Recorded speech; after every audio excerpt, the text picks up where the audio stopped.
ebintu bino manyi bya kutetenkanya. Taata olaba. Nali ku mukolo ogumu. Gaguliwa. Nali ne mukwano gwange bamuyita Joshua. Mpulira. Musajja manyi mutetenkanya. Akola atya? Tuli ku mukolo.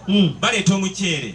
Mwalimu obummonde nga bwokya teyamanya. Teyategeera. Ngenda okulaba Joshua akwata akammonde akakuba mu ttama. Weewaawo. Ngenda okulaba Joshua gy'amaziga. Mpulira. Mubuuza Joshua. Obadde ki? Obadde ki ng'ogy'amaziga ate nga tuli mu kulya. Weewaawo. Joshua n'alyoka ntetenkanya. N'alyoka ngamba nti leka njukidde enfa ya Yesu nga bamukomerera. Naye nga mazima kaali kammonde ke kaali kamwokyeza. Taata kyamazima senga ku lw'omulomo omulungi gwakoze. Mukulu. Bino bwe muwadde. Taata si bikumpulira nga woogambye. Mukulu. Wabula olw'okuba nti omulimu gwakoze muzito. Taata muwadde ebizibaawo ebiriko ennaku zino. Ebyabakyala. Era taata nze nkikoze bwe nti kubanga ddala ku mulimu ogwo tayinza kuba senga n'akikola n'omuleka n'agenda okwo. Senga naawe genda okoleko obwa bbaasa. Obulire bwe buzitoba. Anti senga okudde mu bintu abeesangi zino bagwa mu ntamu za buugi. Kwata.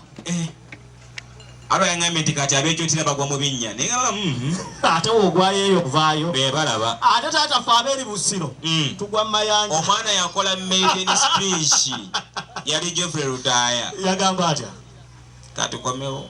Selekta njigirawo basenga. Ate oyo kabamperengereko engeri gye bali abakulu. Weewaawo. Iye. Kwanza wagambe gwakwata enkuba. Ate byonna bikozeeko. Akale kali ajidde.